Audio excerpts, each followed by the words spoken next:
अंबर, jail से control कमज़ोर है या जो नया चेयरमैन बैरिस्टर गौहर इन कमान दिया है, नया कप्तान, वो बहुत कमज़ोर है? वैसे मुज़म्मिल, ये जो हालात इस वक्त हमें पाकिस्तान तहरीक इंसाफ की अंदरूनी लड़ाइयाँ और जो ट्विटर पे और main stream media press conferences पे ये लड़ाई हमारे सामने आवेज़ा हुई है, उसकी एक पुराना पैटर्न है पीटीआई का भी और इमरान खान की टीम सिलेक्शन के हवाले से। आपने जो सवाल पूछा था गौहर अली खान के हवाले से, और उस वक्त भी जब इनकी तैनाती हुई थी,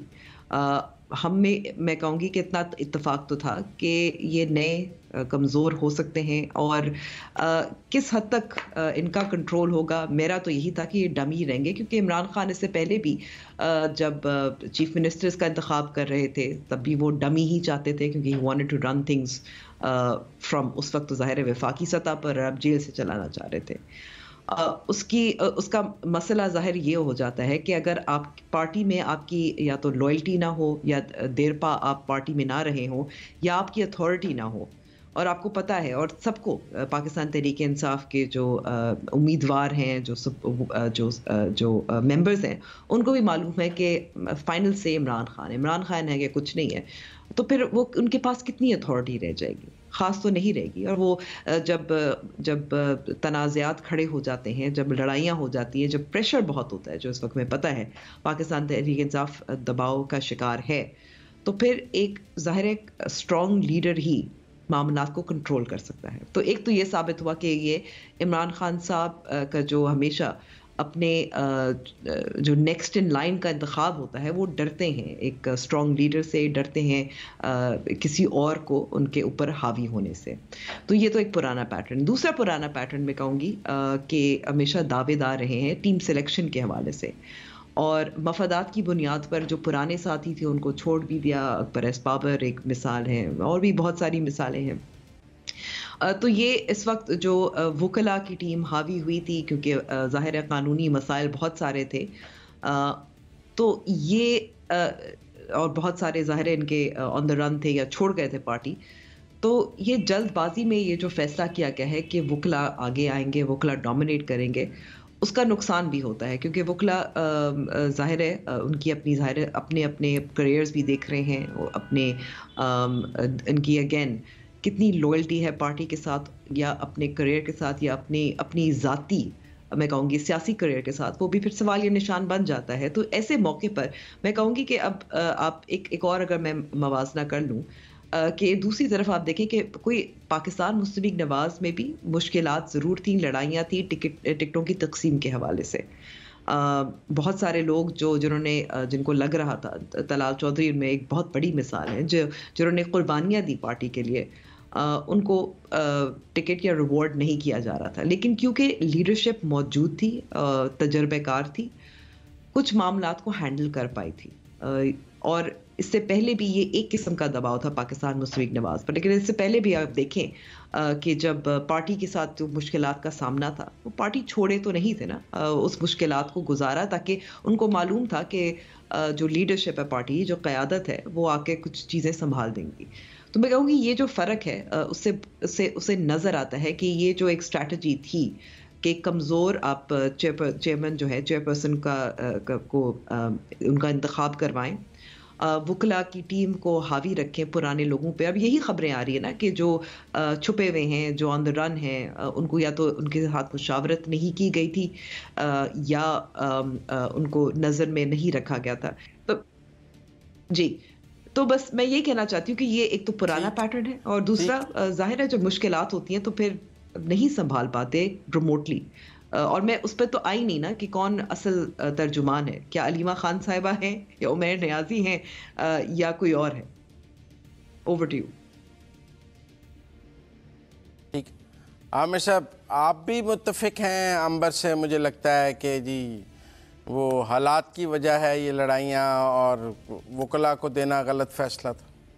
मुज़म्मिल, आप मेरा दिल जलाने के लिए इस तरह की बातें कर रहे हैं, क्योंकि मैंने आपको कई दफ़ा कहा है कि मैं सियासतदानों और सियासी जमातों का बड़ा हिमायती हूँ यहाँ पे। लेकिन मैं आपको साफ बात बताऊँ, مجھے نا اب گھبراہٹ ہونا شروع ہو گئی ہے کہ یہ جماعت اپنی ماضی کی کتنی غلطیاں بھگتے گی اور کتنی غلطیوں کی سزا اس کو ملے گی اور کتنی غلطیوں کا وہ خمیازہ بھگتے گی، کیونکہ ابھی تک اس کے ساتھ جو بھی ہوا ہے نا مزمل صاحب، کوئی اور کچھ بھی کہے، اس کی بنیادی وجوہات میں سے سب سے بڑی وجہ میں اس پارٹی کی اپنی غلطیاں سمجھتا ہوں، اور یہاں پر بھی مجھے اس کی ماضی کی غلطیاں نظر آ گئی ہیں، جبکہ ایک پارٹی کا سربراہ، اور دیکھیں ایک ایسی سیاسی جماعت کا سربراہ جو کہ بڑی تعداد میں جس نے نوجوانوں کو اپنی طرف مائل کیا ہے، ایک ایسی جماعت کا سربراہ جو پاکستان کا وزیر اعظم بن کر وہ اپنی پارلیمنٹ کی پولیٹیکل مینجمنٹ، جس میں اس کی حریف جماعتیں بھی شامل ہیں اور ان کی اپنی جماعت بھی اس میں شامل ہے، وہ اپنے ایک من پسند جرنیل کے ہاتھوں میں دے دیتا ہے، اور وہ کہتا ہے کہ نہیں جی میں، اور اس کے پیچھے بھی ایک تکبر کا عنصر ہوتا ہے، وہ کہتا ہے جی میں ان کے منہ نہیں لگنا چاہتا ہوں، ان کی پولیٹیکل مینجمنٹ آپ کو کرنی ہے، تو پھر اس کا نتیجہ تو وہی نکلے گا نا مزمل، جو آج ہمیں نظر آ رہا ہے کہ نہ آپ کو جو ایک سنہری موقع ملا تھا، آپ اقتدار میں رہ کے اپنی پارٹی کی ایسی تنظیم سازی کرتے جس کے اندر آپ ایک سیکنڈ ٹیئر لیڈرشپ ایسی کریٹ کرتے، ہم نے دوسری پارٹیوں میں دیکھی ہے نا، وہ جب بینظیر بھٹو صاحبہ کو باہر نکالا گیا تھا سیاسی میدان سے، تو کیا ہوا تھا، مخدوم امین فہیم کا کوئی بہت بڑا اسٹیچر نہیں تھا، لیکن ساری عمر ان کی سیاست میں گزری تھی، تو انہوں نے پی پی پی کی پارلیمنٹیرینز کی قیادت سنبھال لی اس وقت۔ یہ نہیں تھا کہ اس وقت محترمہ بینظیر بھٹو اور مخدوم امین فہیم ایک ہی پیج کے اوپر تھے، مخدوم امین فہیم صاحب اس وقت مشرف کے دور میں وزیر اعظم بننا چاہتے تھے، مشرف جب صدر تھے 2008 کے اندر، جس سے بینظیر بھٹو صاحبہ متفق نہیں تھی، لیکن پھر بھی انہوں نے سنبھال لی۔ جب نواز شریف صاحب کو نکالا گیا تو شاہد خاقان عباسی صاحب نے بخوبی وزارت عظمیٰ کا عہدہ جو ہے وہ سنبھال لیا۔ یہاں پر ہمیں یہ نظر آتا ہے کہ آپ نے اپنی پارٹی کی پولیٹیکل مینجمنٹ اور تنظیم سازی کی طرف کوئی توجہ ہی نہیں دی، تو آج یہ پھر نتیجہ تو دیکھنا تھا نا۔ رہی بات وکیلوں کو سامنے لانے کی، تو مزمل میری یہ خواہش تھی کہ اگر یہ سب کچھ اس سے پہلے ہو گیا ہوتا نا یہ، اور عمران خان صاحب خود اپنے وکلا کی کارکردگی کو سپریم کورٹ میں دیکھ لیتے، تو پھر شاید ان کے دماغ میں یہ خیال نہ آتا کہ وکیلوں کا سامنے لایا جائے۔ لیکن بہت ہی مجھے افسوس ہوتا ہے یہ دیکھ کے کہ ایک پارٹی جس کو پاکستان کے بڑے نوجوان طبقے کی حمایت حاصل ہے، وہ کس طرح سے اپنی غلطیاں جو ہے وہ اس کو اب بھگتا رہی ہے، اور اس کا نقصان جو ہے وہ پاکستان کی سیاست کو ہو رہا ہے۔ جی سر دیکھیں، میں عامر صاحب، میں غلطیاں اپنی جگہ، غلطیاں تو وہ آج بھی کر رہے ہیں، کہ وہ غلطیاں کرنے روک دیں تو پھر آگے ان کی مداوے کی بات کریں نا۔ آپ جو چیف جسٹس کے خلاف مہم چلائی ہے انہوں نے، وہ ایک نئی غلطی ہے جس کی وجہ سے ایک نئی جے آئی ٹی بن گئی ہے، اور ایک نئے مسائل ان کے سامنے ہوں گے، اور وہ نئی مقدمات کا انہیں سامنا ہوگا، تو وہ قانون توڑنے سے کوئی بعد آئیں گے تو ان کو قانون سے رعایت مل سکے گی نا۔ تو پہلی بات تو یہ ہے۔ دوسری بات یہ ہے کہ یہ جب بیرسٹر گوہر آئے بھی بنے بھی تھے، تو میں نے آپ کے پروگرام میں کہا تھا کہ یہ بزدار پلس ہیں، ایک بزدار تھے، یہ بزدار پلس ہیں۔ دیکھیں نہ ان کی پارٹی میں کوئی سٹینڈنگ ہے، پارٹی میں جمعہ 8 دن ہوئے آئے، آتے ہی آپ نے چیئرمین بنا دیے، کون مانے گا انہیں چیئرمین؟ انہیں تو لطیف کھوسہ چیئرمین ماننے کو تیار نہیں، انہیں حامد خان چیئرمین ماننے کو تیار نہیں، جو پارٹی انہیں تو میرا مطلب ہے کچھ شیر افضل مروت چیئرمین ماننے کو تیار نہیں۔ آپ ان لوگوں کی بات نہ کریں جو مفرور ہیں، جو اشتہاری ہیں۔ میں حماد اظہر، مراد سعید، شاہ محمود قریشی، پرویز الہی یا اور اعظم سواتی کی بات نہیں کر رہا،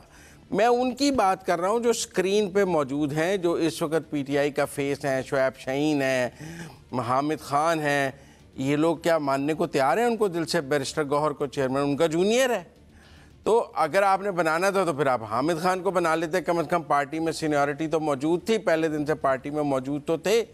تو یہ جو بزدار پلس کی چوائسز ہیں نا عمران خان کی، کہ میں کنٹرول کر لوں گا پیچھے سے، ایک ڈمی مجھے مل جائے اور میں اس کو ریموٹ کنٹرول کی طرح، روبوٹ کی طرح چلا لوں گا، سیاست ایسے نہیں ہوتی ہے۔ شاید کرکٹ کی کپتانی ایسے ہو جاتی ہو کہ آپ خود انفٹ ہو گئے ہیں تو آپ نے اپنی جگہ ڈمی کپتان بنا لیا ہے، اور آپ بار سے بیٹھ کے طے کرتے ہیں کہ اب اوور کون کرے گا، بیٹنگ کون کرے گا۔ سیاست میں ایسے نہیں ہو سکتا۔ نشان بلہ لینے سے کوئی سیاست کرکٹ نہیں بن جائے گی، سیاست نے سیاست ہی رہنا ہے۔ یہاں جو کیپٹن ہے وہ پلینگ کیپٹن ہے، نان پلینگ کوئی کیپٹن نہیں ہوتا۔ نواز شریف باہر بیٹھا تھا، اس کی بھی پارٹی پہ گرفت کمزور تھی، شہباز شریف کی مفاہمت کی سیاست چل رہی تھی، امین فہیم کی اپنی پالیسی چل رہی تھی، اگر بے نظیر بھٹو باہر بیٹھی تھیں۔ تو جو کیپٹن ہوتا ہے، لیکن امین فہیم اور شہباز شریف कि पार्टी में कबूलियत मौजूद थी। अमीन फ़हीम की सीनियरिटी पे भी किसी को सवाल नहीं था, सब उसे ओबे करने को तैयार थे। शहबाज शरीफ की सीनियरिटी पे भी कोई सवाल नहीं था। बैरिस्टर गौर को कौन मानेगा? तो इसलिए ये जूतियों में दाल बटना तो एविडेंट था कि जब आप अडयाला जेल से बैठ के पार्टी चलाने की कोशिश करेंगे तो वो नहीं चल सकती। शायद कोई आर्टिफिशियल इंटेलिजेंस का इकोनॉमिस्ट का आर्टिकल तो छप सकता है, सियासत नहीं चल सकती। सियासत ग्राउंड रियलिटी का काम है, ट्विटर का काम नहीं है। सड़कों पे खेली जानी है, वोट बैलेट पे खेला जाना है। तो मेरे ख्याल में ये बुज़दार प्लस का जो फैसला था वो पार्टी के लिए जो है वो एक और जो है वो कहते हैं coffin in the nail in the coffin जो लास्ट जो है वो साबित हुआ है। आमिर साहब, आपका ऑप्टिमिज्म किधरे नहीं काम आना साढ़े।